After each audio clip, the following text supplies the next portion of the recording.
but I search for something different every time.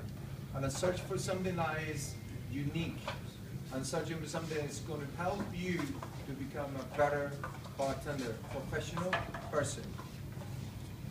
And that search was very interesting when I coming across to somebody very unique that actually blew my mind the moment I saw doing his presentation. I was like, wow, I have to contact that person. I have to get in touch with that person and say, yes, I want you to be, and please do what you do best. And it's about an expression, it's about helping you to become a better bartender. It's about showmanship. All right, that's enough. I think I'm quite capable of doing my own introduction. David, can you please just leave the stage area? Thank you very much. No, don't applaud just yet, ladies and gentlemen. Let me say, please forget the world of bartending. Forget customer relations. What matters now is showbiz. Are you ready for a show?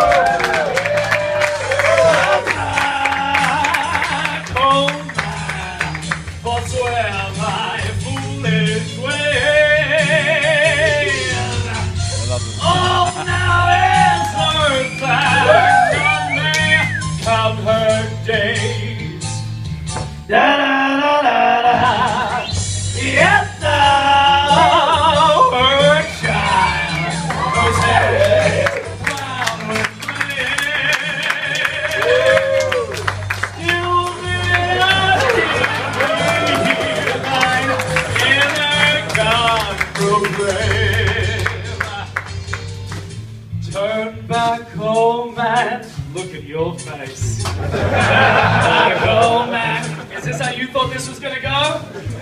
Turn back home and... Forswear have I foolish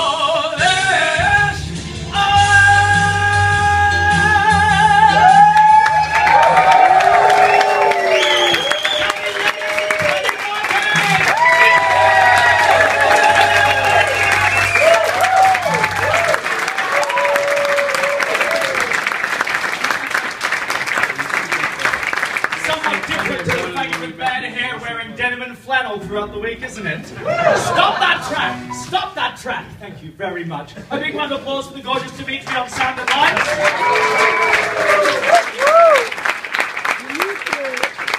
Very handsome, not a word of English. How lovely. Ladies and gentlemen, welcome to the final seminar.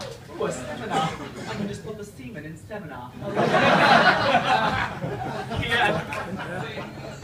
For anyone who didn't get that joke, I'll explain it to you later.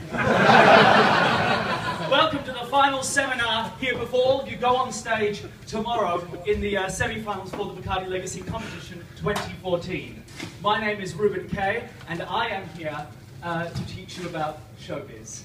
To teach you about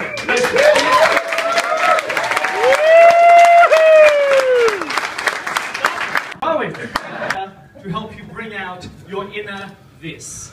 Every single one of you, except you, has an inner this. You might not have that many lashes, or that many sequins, or a fucking horsetail coming out of a butt plug on the microphone. But we've all got to do something individual. Do you know what I mean? So, I am a cabaret performer. I work in circus, I work in burlesque, I work in variety, and sideshow, and I go all around the world, from Berlin to Paris to Australia, where I am from. Where's the Aussie team? I can't see. There you are. Just the one. Just the one. One made it out alive. Two. Fantastic. You guys made it out of Australia alive. I will not make it out of Russia alive. Isn't that fantastic? I travel all around the world doing this for a job. Now imagine what my father thinks. So, I'm here to teach you about beautiful things and showbiz. And on showbiz, do you like the outfit? Are I call this outfit, Mother, I Have Something to Tell You. Something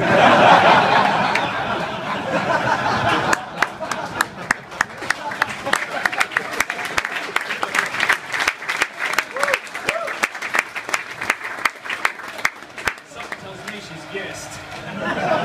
Please, come on, I just sort of crippled in a wheelchair was approaching. No, it's someone making a drink. My drink! Is it my drink? Do I get... Wonderful! Danielle, please, I just wanted a small, subtle beverage. Look at that. Is there, what's left? What's left? What's left? A big round of applause, people, for Danielle, please.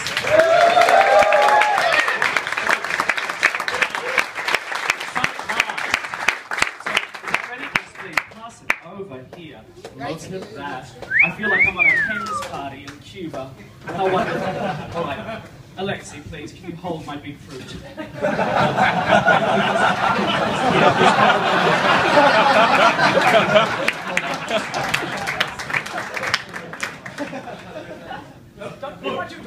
Do I look like someone who kneels down? Up, here we go. Thank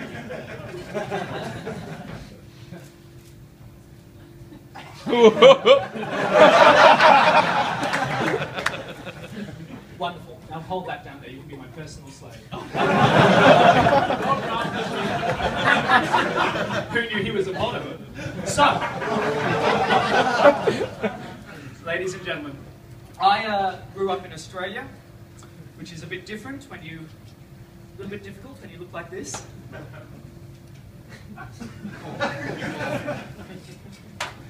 It's a bit different. It was, but my mother looked after me. When it came to physical education, she knew I would be bullied at school at physical education. So she sent a note to my teacher saying, please excuse Reuben from physical education for obvious reasons. Which I quite liked. And then I started up in a couple of shows, did a couple of shows, one-man shows, Reuben Kaye, Orgy for One. That was a children's show. Available for bar mitzvahs. And then I was actually part of a barbershop quartet with 3 other artists, Sigourney Beaver, Urethra Franklin, and Vaseline Dion. Together we made up the Foreskins. It was lovely. Just a ripple of laughter for that joke. It's true. The people who didn't get it, better late than pregnant. That's what I would say. But there was one moment, yes, I'll have one of those as well.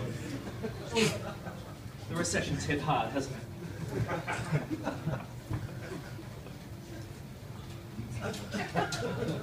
Okay. Yeah. What was that Ian said about diabetes? So, there was one part of my time in Australia, my childhood, that I really treasured. It's something that comes around every 6 months for a child when they're growing up, and they get an adult. Not yet! Not yet! Thank you very much. So if I can, I wouldn't mind singing a song about it, if you would let me. Will you? Yes! You're so gorgeous. Once they get a look at you now, you are very good. Look over here. How many gorgeous men can you get in a row? 2, apparently.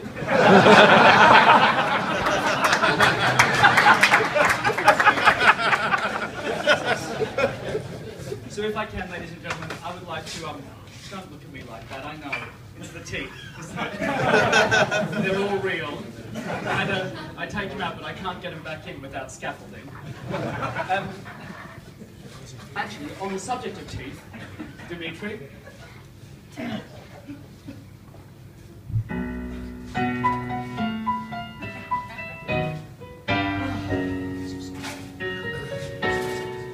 I got a dentist.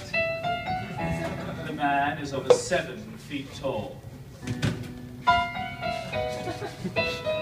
Ooh, I got a dentist, baby. The man is over 7 feet tall. His name is Dr. Longjaw. And he answers every call. Inside every thin white gay man is a fat black woman. Is mine. Well, I went to to Long John's office. I said, "Doctor, the pain is killing me." Oh, went to Long John's office. I said, "Doctor, the pain is killing me."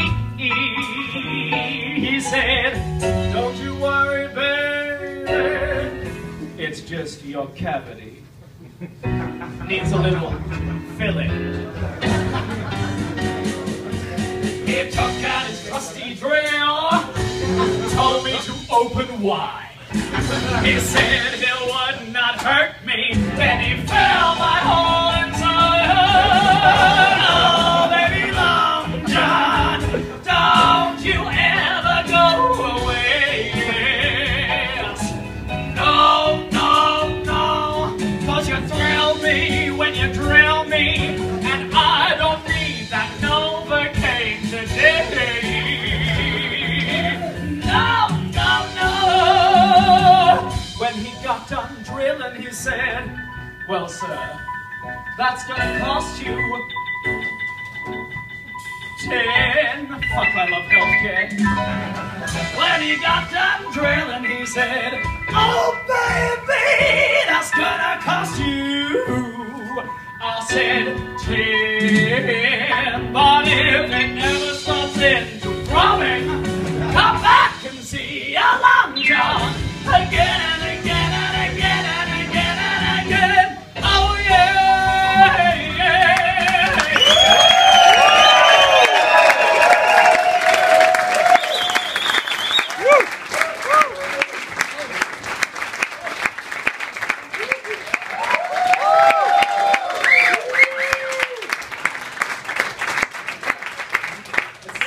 It's like the approval my father never gave me. Oh, that's no, it's sadder than that.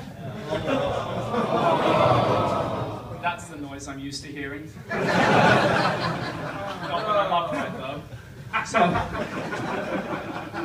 just in this corner. Just playing to this corner right now. Lexi, please, can you? Can you? Yes, my lady.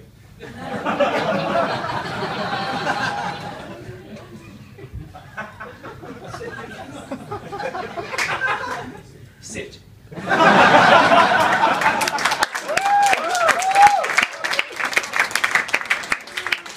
I would have left him in the car, but you know. So, I have one more song for you, if you would like. Yeah. Thank you. So, the song I'm about to sing for you now is one I sing all over the world. I do it because it means something very special to me, and it's very beautiful, I think. Dimitri, if I could just have some ballad lighting. That's perfect.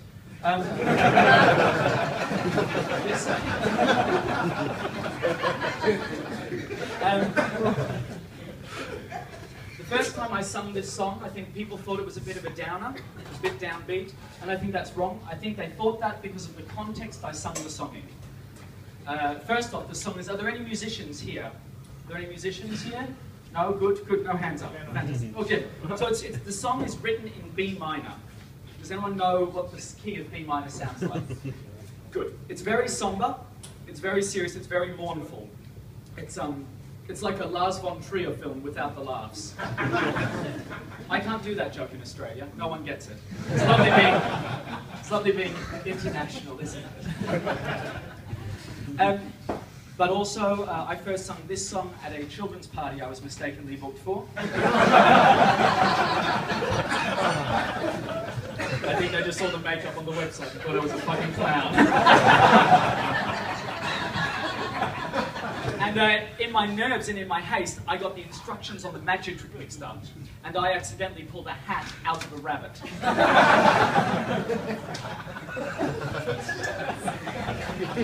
Happy birthday, Tiffany. And I see now I should have used a beret and not a top hat.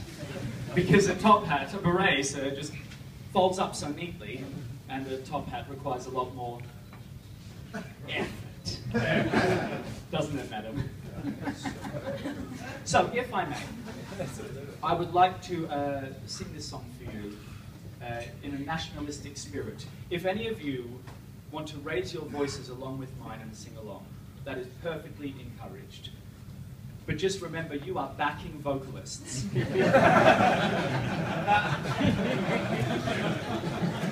So try to fucking blend, okay? And if you want to put a hand on your heart, this way, good. Aced makeup, failed biology. Whoopsie!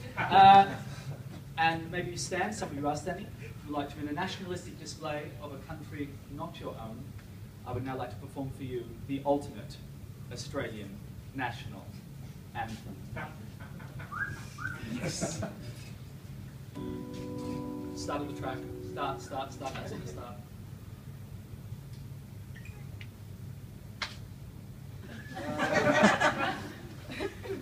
Do you know, idle hands are the devil's playground, but a well-placed finger sometimes does the trick, Dimitri. Let's try it again. Track 3, I believe. Yes. Good, thank you very much, my gorgeous man. Nope, start it. It's 3. That's not the start of the track. I know it. Oh, how wonderful. What a comfortable comedy gold moment this is for us. Should we try it? Is it there? Is that it? It's 3. Track 3? Yes.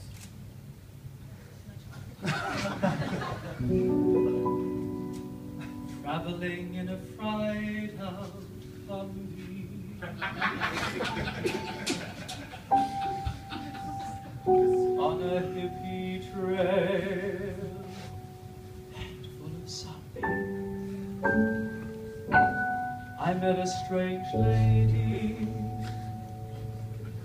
She made me nervous. She took me in and gave me. She said, "Do you come from a land down under? You know, where women blow and men clutter. Can you hear that thunder? You better run, you better take cover." Buying bread from a man in Brussels. He was 6'4", full of muscles. I said, "Do you speak my language?" Well, he just smiled, gave me a Vegemite. And he said, "Do you come from a land down under? Where women go and men plunder?" Sing to the tempo of the song! Can you hear the thunder? Oh, you better run, you better take cover. Run again, yes, you better run, you better take the dress. Just me, it's more meaningful. Lying in a den in Bombay, with a slack jaw, not much to say. I said to the man, "You tried to tempt me, 'cause I come from a land of plenty." And he said, "Do you come from a land down under?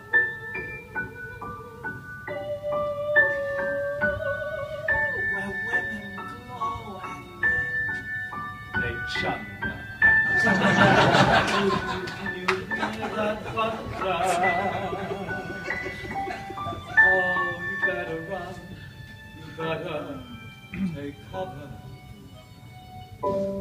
Yes, you better run, you better take cover.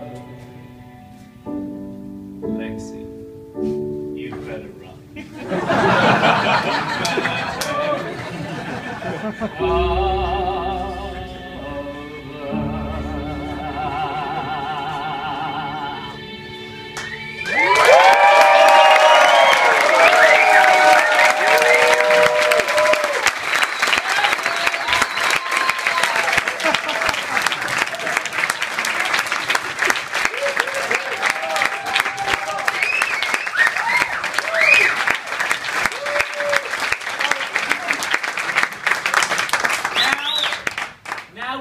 the nitty-gritty. Let's talk showbiz. Huh? Let's talk. None of you actually have to do this, by the way. You'll be fine in whatever you're wearing. Again, except you. So, I have cards because I don't want to fuck up. So, let's talk about nerves, first off, because I'm going to try and go through this competition step by step with new bartenders as you go through it. So, who here gets affected by nerves? Yeah, all of you? Anyone who doesn't put their hand up is lying? You are lying. You are lying to me like my father. Now, what are the symptoms you get from nerves? Heartbeat. Hand shaking. Voice shaking. What? Voice shaking. Stuttering. Sweating. Heartbeat. Nausea. Butterflies in the stomach. Shallow breathing. Right, cool. Shallow. All these things are the body going into a fight or flight response.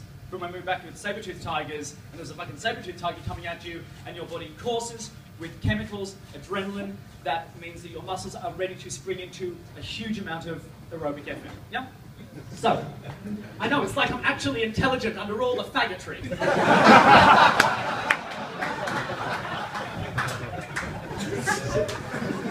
So, the one thing, something that's going to help you guys is learning how to reframe how you look at this chemical response in your body.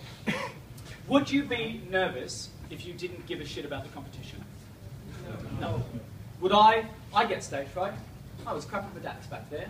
I was shaking, I had shortness of breath, I had all those symptoms. I'm sweating, even while I'm on stage, it happens. The body is going into its natural response. You know what I mean? So, the way to rephrase this is, you're nervous because you care.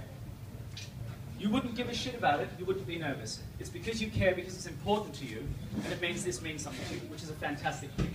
Also, this chemical reaction in your body is the same chemical reaction you get in smaller variations when you are excited, when you are horny. So, it's actually the same chemical reaction you have when a pleasurable experience. It's about anticipation. So stop going, oh, nerves, nerves, nerves. Because the only thing that's made telling you it's nerves are the voices in your head going, I'm shit, I'm going to fail, everyone else is better than me, the judges hate me. And everyone has those voices, right? It's not just me, I'm not the only crazy person here. So it's about reframing how you look at your body. And remember, you are in control of your body. You are in total control of your body. You can power through. The reason why I can do all this while I'm shaking and sweating and needing to have a crap is because I've done it hundreds and hundreds of times. So, how many times have you made your drink? Thousands. How many times have you gone through your spiel? Sorry. Not everyone is good. How many times have you gone through your dialogue in front of an audience? A lot. Not a lot? A lot. A lot? A lot. The same as you made your cocktail? Yeah. Really? Are you being truthful? I don't believe you. I think you need to be able to do this in front of an audience of 250 people again and again and again. That's how I can combat these nerves that I have. You may not have that opportunity, but it certainly helps. I'm sorry, I feel like I have more connection here, but I can't see you. How lovely. Good. So, if these endorphins running through your body are there for you to have a huge aerobic kind of deal to kill the saber-toothed tiger, and after you've done all that, the euphoria counteracts all of that. The euphoria you feel after the competition, after it's done, going, oh fuck, oh great, good, it's done. The way I do it is I do kinetics. I run, I jump, I do all those things to get my body moving, to get my blood pumping. You can either choose also to focus through it, breathe, slow down your body, relax, so that this can just, it's the ways you choose to do it, or whatever works for you. Stretch, breathe, yoga, whatever. I don't know how much time you have to get ready, the environment you have immediately before you go on stage, but it's very, very important. On to the next card. Yay. Please remember that the judges and every audience member out there wants you to succeed. They're not out there going, fucking fail. So why are you telling yourselves before you go on stage, everyone wants me to fail? When the reality is, everyone's there going, really hope this guy's good. Because no one wants you to be shit. They're all rooting for you. They're all on your side already. So now let's talk about your presentation. Your presentation is a show. Same as this. This is my presentation. I rehearse this. The scripts and the jokes that I make, I rehearse. They may not come out in the same order as I rehearse them because it's all based on crowd interaction. Yeah? Because you have to remember, a crowd of people, an audience, is a group of individuals having a collective experience. Therefore, you have the ability to communicate individually with them, but if you address them as one, they will react as one. Did you see how you were clapping? You were all clapping and cheering, and with a little look, I could make you do it more. I could address you as if I was talking to you. But it was all here. It's finding your light, being able to look at your light as if it's a friend, not going, fuck, fuck, fuck, fuck, fuck. It's a spotlight in Nazi Germany. Too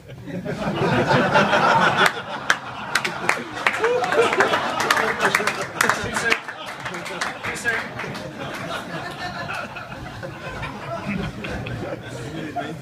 The more you rehearse your drink, the more you rehearse your spiel, your dialogue, your story, the less you have to think while you're up here. While I'm doing all this, I'm not thinking, what's the next line? What's the next line? How do I get this note? Am I going to crack? I'm looking at the audience going, that's the lady for the song for Land Down Under. Lexi volunteered to be the guy in Land Down Under, and I can pick on him. And look at him, he's gorgeous, why wouldn't I pick on him? I can look at you, you're sitting on your own, but you're having a really great time, so I can say mean things to you. And everyone knows that I don't mean it. Everyone knows that it's just joking. But I know that you're the right person for it. If there's someone sitting there with like a machine gun, I might not say anything. As it is, he's not here. There's all the tanks out there waiting for me, so that's lovely. We laugh. So, I want you to think back. Excuse me, is there a napkin over there? Because I'm sweating, the face is slipping south. At the end it'll be on the knees. Won't that be nice? Oh, no, just a napkin. Or a towel. A towel? One second. Look, it's like the Shroud of Turin now. That'll be worth something one day. I want you to look and remember at how David speaks to you, individually and when he's doing a presentation. I don't find that there's that much difference. I find when he talks to you, there is eye contact, the language is concise and clear and measured. He rarely stutters. He rarely goes up, up. It's all very, he takes time to take breath, and it's a total individual experience. But when he's talking to you all here, his voice is slightly louder, he's presentational, but he still has that individual connection with everyone there. He's still talking in a measured, concise, clear way. An audience is a crew on a ship without a captain. So if you walk out there and you are not in control, if you walk out there in your 1 minute, you're like, oh, fuck, right, good, yes, hi, they're going to go, shit. They will have no belief in you. And if they have no belief in you, you have no belief in you. You need a response from the audience because the judges are looking at the audience reaction as well as you. And the audience reaction feeds you, you feed the audience reaction. When I come out here, I'm giving 156,000 fucking %. I'm screaming my lungs out. I'm saying filthy things left, right, and centre. I'm working my ass off. Performance is giving and receiving. You're all filthy. The magic in performance, the moment where it becomes gripping, it doesn't happen here, and it doesn't happen here.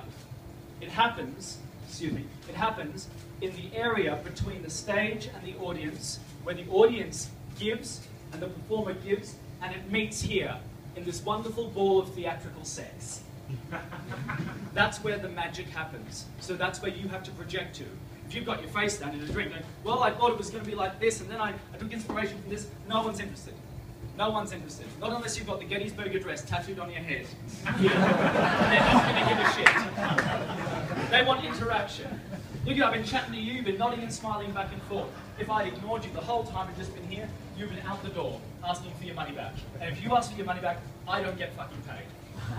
So, I thought that was going to be a joke, but apparently... Isn't it lovely? Thank you, Lexi. I love when you bow your head down. The minute you have to set up, the first minute you have is an absolute gift. The minute you have when you walk out here, I cheated a little. I do my own introduction from the backstage to hype up the crowd for me. You don't get that option. You've got a crowd just sitting and waiting. So what you have to do is choose the energy you want to give them. Remember, they're the crew without a leader, and you can teach them. I don't know if it's allowed. Can they come out and be like, "Hi guys, how you going?" Can they address people straight away? Yes. There are no rules. There was a guy singing a song, there are no rules then. You can totally choose your energy based on your style. Look at Elisabetta, her drink, incredibly classy, incredibly understated. Her look, incredibly classy, incredibly understated. Her performance style, it was all holistic. It was all totally one element, and therefore the audience has confidence and gets a clear, concise message. My look, I come out, it's fucking gay as Christmas. Or Hanukkah. I'm covered to death in... For Jews, great. I'm covered in rhinestones, and the first thing I do is come out here and give a big fuck off smile, and then I sing my lungs out. The first image I give you is the image I want you to walk away with.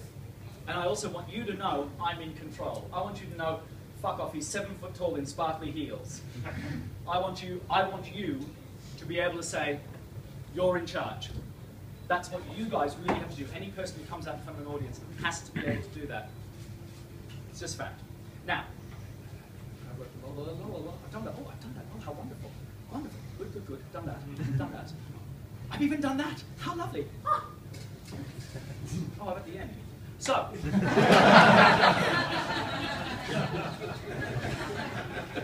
So wonderful. This is lovely. Also, I might just quickly address fuck-ups, because they happen. Like the music. There was a slight problem with the music. It wasn't Dimitri's fault. It wasn't my fault. Things happen. If you fuck up, if you cock up, if you make a mistake, if you stumble over your words, the first thing that will happen is your mind and your body goes, oh fuck, oh fuck, oh fuck, you fucked up, you were right, you're shit, everyone wants to, and then the avalanche starts. I'm not wrong, am I? It happens, doesn't it? You have to just be able to know you are national winners from your country or your area. You've been doing this how long? If a fuck up happens, a fuck up happens. You have a contingency plan.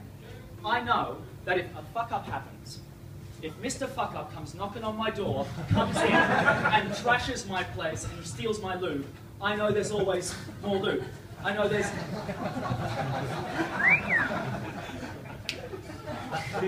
I know that I can admit the fuck up has happened, and that I can move on, and that I have tools in my arsenal to... I have tools in my arsenal to cover that fuck up. I've got looks, I've got things that I've written, I have all these things so that when a fuck up happens, I don't fall to pieces, so that I'm still in control. Because for a split second, I lost control.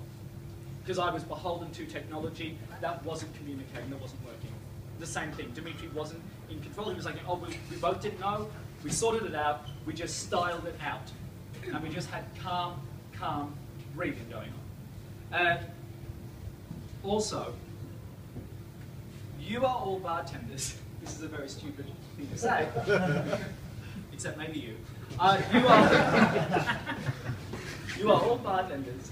You are all doing this because you enjoy making drinks.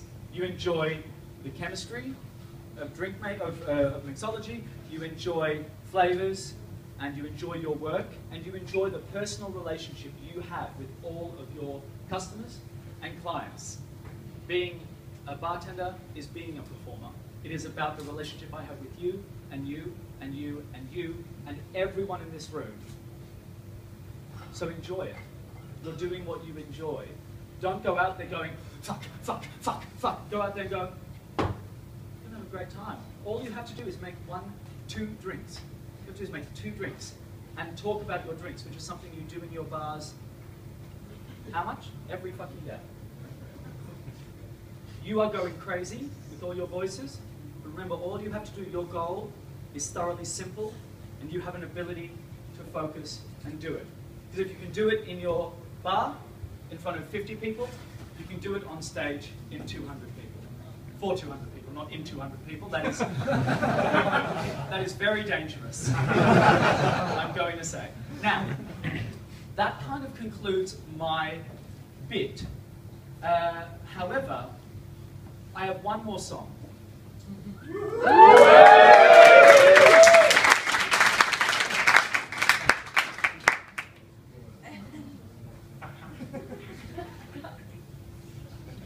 Make that noise again.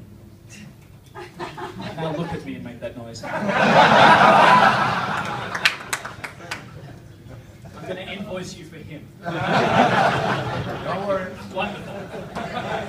Room 903. Also, if any of you want to come and talk to me, I leave tomorrow morning. I'm going to say with a question mark at the end. I know. I wish I could stay in Russia forever.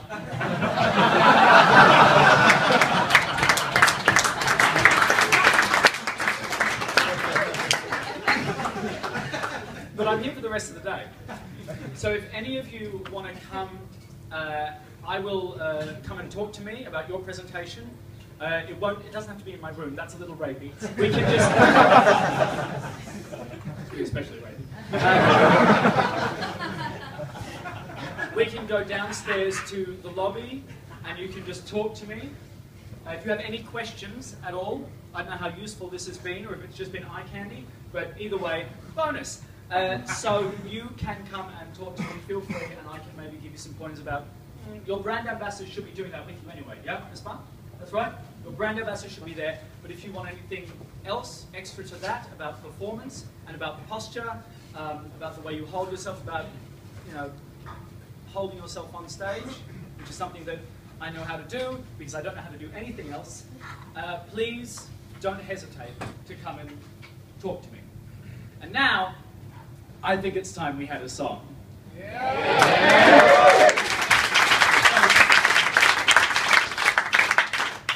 I am a cabaret performer. This is what I do. A cabaret performer is a performer as old as time. Cabaret's been around. It is songs and it is stories. It came about in Berlin. It came through to Russia, which is very lovely. My family originally came from this country, so it's lovely to be back for a short while. I may die. So I would like to sing a real cabaret song for you, ladies and gentlemen.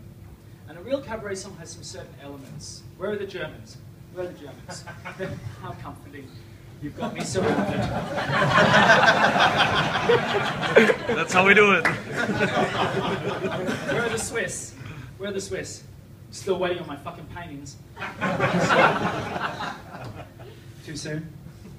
So I would, the Germans will understand a true cabaret song is a song of tragedy, death, loss, and misery, which I think is a really good note to hit at this stage in the competition.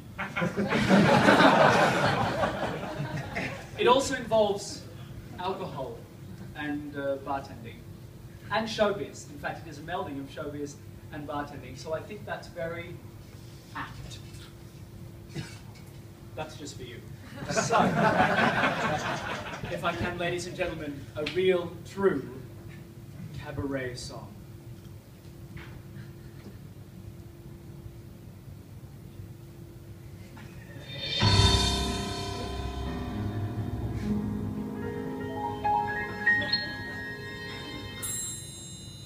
Her name was Lola.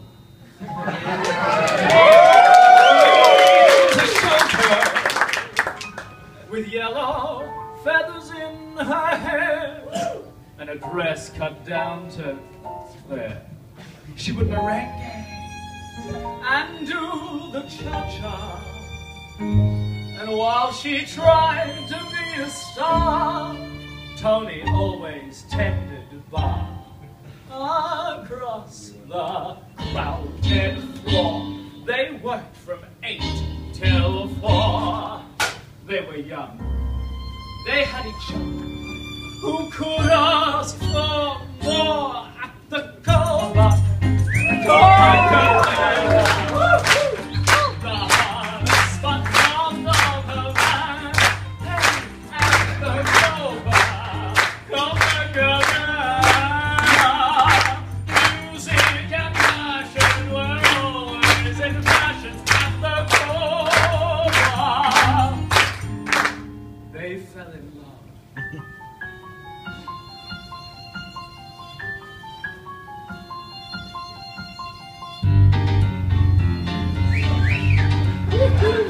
was Rico. He wore a diamond. He was escorted to his chair. He saw Lola dancing then, and when she finished, he called her over. But Rico went a bit too far. Tony sails across the bar, and then the punches flew, and chairs were smashed in two. There was blood, a single gunshot, but just who shot who? At the Copacabana, the hardest spot north of Havana. Yes, at the Copacabana. Music and passion were always in fashion at the Coma. She lost her love.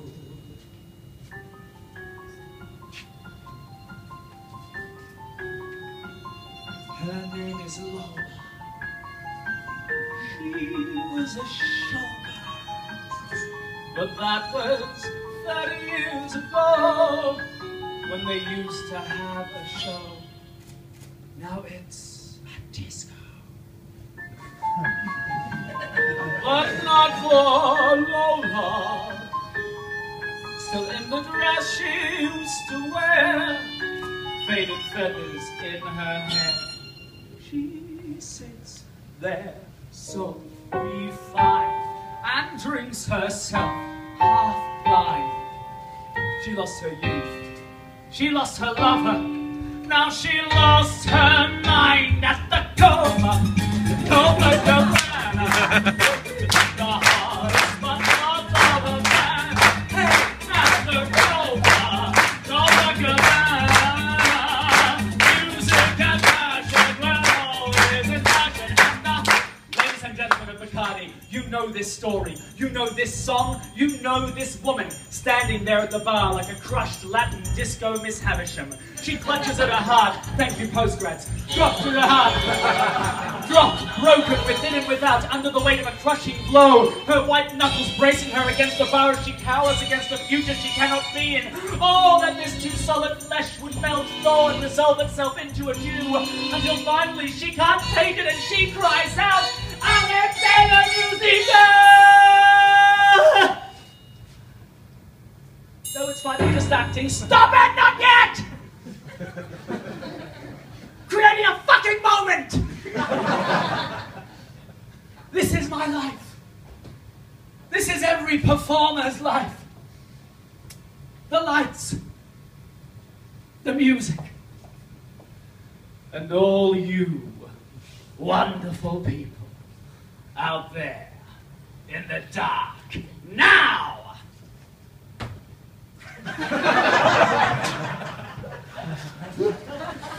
Hit it!